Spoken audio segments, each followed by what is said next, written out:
Hello and good morning all of you. स्वागत आहे तुमचं मेगाबिट एज्युकेशनच्या यूट्यूब चॅनलवर. चला बघूया आजचे व्होकॅब्युलरीचे words, one word substitution, misspelled word आणि idioms and phrases. So first word आहे आजचा, तो आहे इक्वॅनिमिटी. EQUANIMITY. तर इक्वॅनिमिटी म्हणजे काय होते? Mental calmness under pressure. म्हणजेच काय? तर मानसिक शांती. त्याला काय म्हटलं जातं? मानसिक शांती किंवा धीर धरणे. मराठीमध्ये याचा अर्थ होतो मानसिक शांती किंवा धीर धरणे. म्हणजेच काय? Mental calmness under pressure. तर इक्वॅनिमिटी म्हणजे होते समता, मानसिक शांती किंवा धीर. तर सिनोनिम्स काय आहेत आता इक्वॅनिमिटीचे? ते आहेत कंपोजर, पॉइज आणि सेरेनिटी. आणि अँटोनिम्स आहेत ॲजिटेशन, एन्झायटी आणि पॅनिक. ओके, सो सिनोनिम्स काय आहेत इक्वॅनिमिटीचे? कंपोजर, पॉइज आणि सेरेनिटी. आणि अँटोनिम्स आहेत ॲजिटेशन, एन्झायटी आणि पॅनिक. सेंटेन्स बघूया. शी फेस द क्रायसिस विथ इक्वॅनिमिटी. तर याचा अर्थ काय होतो मराठीमध्ये? तिने संयमाने संकटांचा सामना केला.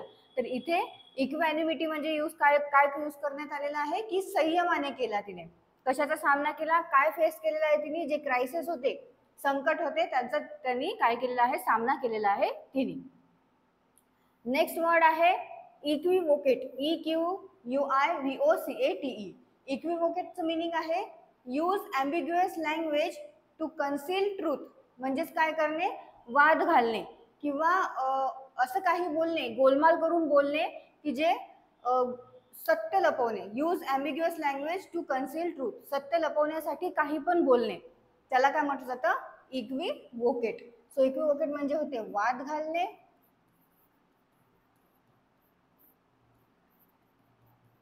गोलमाल करणे. आणखी म्हटलं जातं की सत्यापलाप करण्यासाठी द्विअर्थी बोलणे. म्हणजेच काय? तर use ambiguous language to conceal truth. याचा अर्थ काय होतो? इक्विव्होकेट. आणि म्हणजे काय होतं मराठीमध्ये? तर वाद घालणे, गोलमाल करणे किंवा सत्यपलाप करण्यासाठी द्विअर्थी बोलणे. सिनोनिम्स आहेत प्रिव्हॅरिकेट, हेज आणि इव्हेड. आणि अँटोनिम्स आहेत डिक्लेअर, अफर्म आणि असर्ट. इक्विव्होकेटचे सिनोनिम्स आहेत प्रिव्हॅरिकेट, हेज आणि इव्हेड. आणि अँटोनिम्स आहेत डिक्लेअर, अफर्म आणि असर्ट. सेंटेन्स मध्ये यूज बघूया काय करण्यात आलेला आहे. Politicians often equivocate when pressured. So याचा अर्थ काय होतो मराठीमध्ये? दबाव आणल्यावर राजकारणी अनेकदा वाद घालतात. तर काय आहे याचा अर्थ मराठीमध्ये?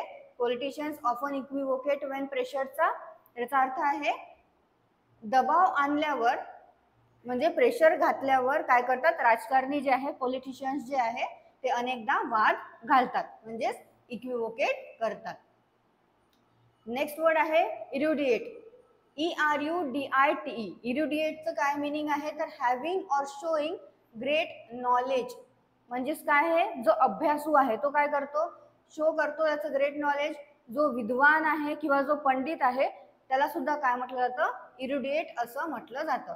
सो इरुडिएटचा अर्थ काय आहे मराठीमध्ये? अभ्यासू, विद्वान आणि पंडित. जे काय आहे? ज्यांच्याकडे खूप सारं नॉलेज आहे, ग्रेट नॉलेज ते शो करतात, त्यांना म्हटलं जातं इरुडिएट. म्हणजे जो अभ्यासू आहे, विद्वान आहे, पंडित आहे, त्यांना म्हटलं जातं इरुडिएट. सिनोनिम्स काय आहेत? तर लर्न, स्कॉलरली आणि नॉलेजेबल. लर्न, स्कॉलरली आणि नॉलेजेबल हे सिनोनिम्स आहेत इरुडिएटचे. आणि अँटोनिम्स आहेत इग्नोरंट, अनएज्युकेटेड आणि इलिटरेट. सेंटेन्स मध्ये बघूया आता. An erudite discussion of medieval history. तर याचा अर्थ काय होतो मराठीमध्ये? मध्ययुगीन इतिहासाची अभ्यासपूर्ण चर्चा. तर मध्ययुगीन म्हणजे जे मिडिवल हिस्ट्री आहे त्याला म्हटलं जातं मराठीमध्ये मध्ययुगीन इतिहासाची अभ्यासपूर्ण, म्हणजेच इरुडिएट चर्चा, डिस्कशन. नेक्स्ट वर्ड आहे इसोटेरिक. ESOTERIC. इसोटेरिकचं काय मिनिंग आहे तर intended for a small knowledgeable audience. अर्थ काय होतो याचा मराठीमध्ये? गूढ, गुप्त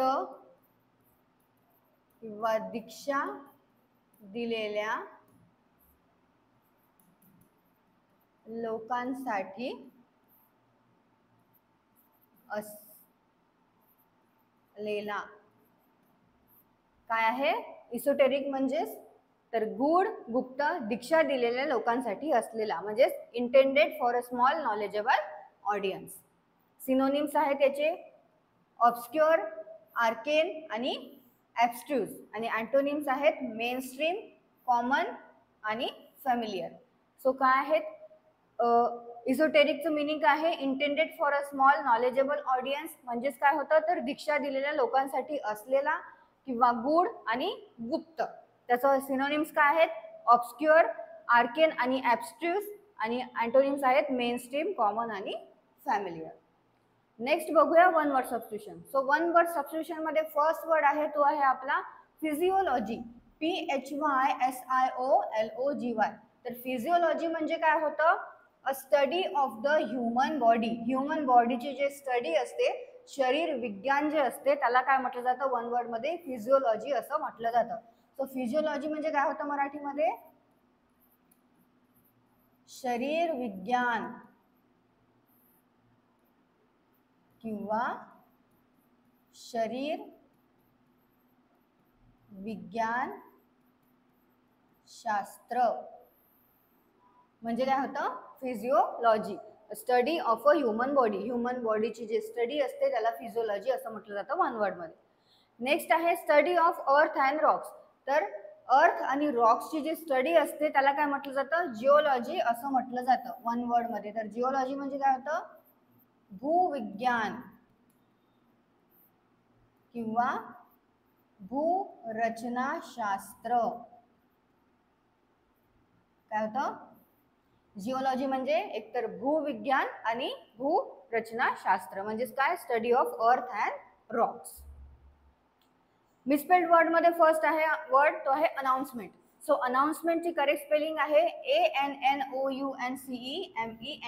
आणि अनाउन्समेंट म्हणजे काय होते तर घोषणा किंवा जाहीर निवेदन. अनाउन्समेंटचा मराठीमध्ये अर्थ होतो घोषणा किंवा जाहीर निवेदन म्हणजे होतं अनाउन्समेंट. स्पेलिंग आहे ANNOUNCEMENT. नेक्स्ट वर्ड आहे अपॉलॉजी. APOLOGY. ही करेक्ट स्पेलिंग आहे अपॉलॉजीची, APOLOGY. आणि अपॉलॉजी म्हणजे काय होते तर माफी किंवा दिलगिरी. अपॉलॉजी म्हणजे होते माफी मागणे, दिलगिरी व्यक्त करणे किंवा क्षमा याचना करणे म्हणजे होतं अपॉलॉजी. इडम्स अँड फ्रेजेस मध्ये फर्स्ट आहे face the music. Face the म्युझिकचं काय मिनिंग आहे तर to accept responsibility or punishment for something. तर याचा अर्थ काय होतो की परिणामांना समोर जाणे किंवा जबाबदारी स्वीकारणे. तर टू ॲक्सेप्ट रिस्पॉन्सिबिलिटी म्हणजे काय तर जबाबदारी स्वीकारणे, ॲक्सेप्ट करणे, ऑर पनिशमेंट फॉर समथिंग किंवा जे पण परिणाम आहे त्याच्याबद्दलची काय करणे ते पण सांभाळणे. ओके, परिणामांना समोर जाणे त्याला म्हटलं जातं फेस द म्युझिक. मराठीमध्ये अर्थ काय होतो मग? परिणामांना सामोरे जाणे किंवा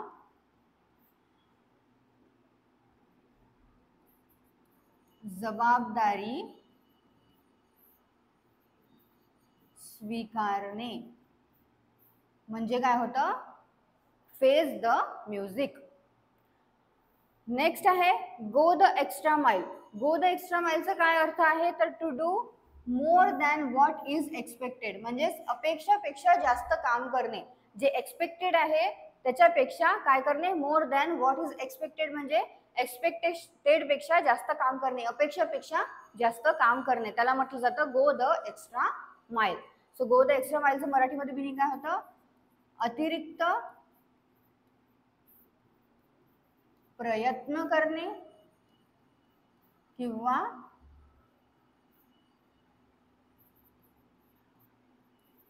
अपेक्षेपेक्षा जास्त काम करणे. ओके, सो याचा अर्थ काय होतो? गो द एक्स्ट्रा माइल. परत एकदा आपण वर्ड्स बघून घेऊया, त्याचे मिनिंग्स बघून घेऊया. तर फर्स्ट वर्ड काय होता आपला? तो आहे इक्विॲनिमिटी. इक्विॲनिमिटीचं मिनिंग काय होतं? तर मेंटल कामनेस अंडर प्रेशर. म्हणजे मराठीमध्ये अर्थ काय होतो? समता किंवा मानसिक शांती किंवा धीर. नेक्स्ट होतं इक्विवोकेट. इक्विवोकेटचं मिनिंग आहे use ambiguous language to conceal truth. म्हणजेच काय करणे? सत्यपलाप करण्यासाठी द्विअर्थी बोलणे आणि वाद घालणे किंवा गोलमाल करणे. नेक्स्ट वर्ड आहे इरुडिएट. इरुडिएट म्हणजे जो काय आहे? जो शो करतो खूप नॉलेज, म्हणजे जो काय आहे? अभ्यासू आहे, विद्वान आहे आणि पंडित आहे, त्याला म्हटलं जातं इरुडिएट. नेक्स्ट वर्ड आहे इसोटेरिक. इसोटेरिक म्हणजे होतं intended for a small knowledgeable audience. तर दीक्षा दिलेल्या लोकांसाठी असलेला जे असते गुप्त गूढ, त्याला म्हटलं जातं इसोटेरिक. वन वर्ड सबस्टिट्यूशन मध्ये फर्स्ट होतं फिजिओलॉजी. फिजिओलॉजी म्हणजे होते ह्युमन बॉडीवरची जी स्टडी असते, ह्युमन बॉडीची जी स्टडी असते, शरीर विज्ञान, त्याला म्हटलं जातं फिजिओलॉजी. नेक्स्ट जिओलॉजी म्हणजे study of earth and Roxx, म्हणजेच भूविज्ञान किंवा भूरचनाशास्त्र जे असते त्याला वन वर्ड मध्ये म्हटलं जातं इंग्लिशमध्ये जिओलॉजी. नेक्स्ट अनाउन्समेंटची करेक्ट स्पेलिंग आहे ANNOUNCEMENT आणि त्याचा अर्थ काय होतो मराठीमध्ये? तर घोषणा किंवा जाहीर निवेदन. अपॉलॉजी APOLOGY ही करेक्ट स्पेलिंग आहे अपॉलॉजीची आणि याचं मिनिंग होतं मराठीमध्ये माफी, दिलगिरी किंवा क्षमा याचना. इडम्स अँड फ्रेजेस मध्ये आपण पाहिलेलं आहे face the music. Face the म्युझिकचा काय अर्थ आहे? मिनिंग आहे to accept responsibility or punishment for something. म्हणजे एकतर परिणामाला समोर जाणे किंवा जबाबदारी स्वीकारणे, असा याचा अर्थ होतो फेस द म्युझिकचा. आणि लास्ट आहे गो द एक्स्ट्रा माइल. गो द एक्स्ट्रा माइलचा काय अर्थ आहे? मिनिंग आहे to do more than what is expected. म्हणजेच अपेक्षेपेक्षा जास्त काम करणे किंवा अतिरिक्त प्रयत्न करत राहणे, त्याला म्हटलं जातं गो द एक्स्ट्रा माइल. सो हे परत तुम्ही एकदा वाचून घ्या, नोट डाऊन करत चला, मराठीचे मिनिंग सुद्धा लिहत चला आणि जे पण सिनोनिम्स अँटोनिम्स आहेत ते परत एकदा वाचून घ्या. तुम्ही स्वतःच्या मनाने सुद्धा सेंटेन्सेस तयार करत चला, म्हणजे तुम्हाला लक्षात येईल की कोणता वर्ड कुठे तुम्ही फ्रेम करू शकता, कोणत्या सेंटेन्स मध्ये तुम्ही तो वर्ड फ्रेम करू शकता. जसं वन वर्ड सबस्टिट्यूशन आलं, कधी कधी फिल इन द ब्लँक्स येत असतात एक्झाम मध्ये, तर तुम्हाला ते कळून येईल की कोणता वर्ड तिथे आपण फिक्स करू शकतो म्हणून. सो तुम्हाला सेशन आवडलं असेल सेशन लाईक करा, चॅनलला सबस्क्राईब करा, सोबत तुमच्या फ्रेंड्सला शेअर करा. All the best all of you and thank you.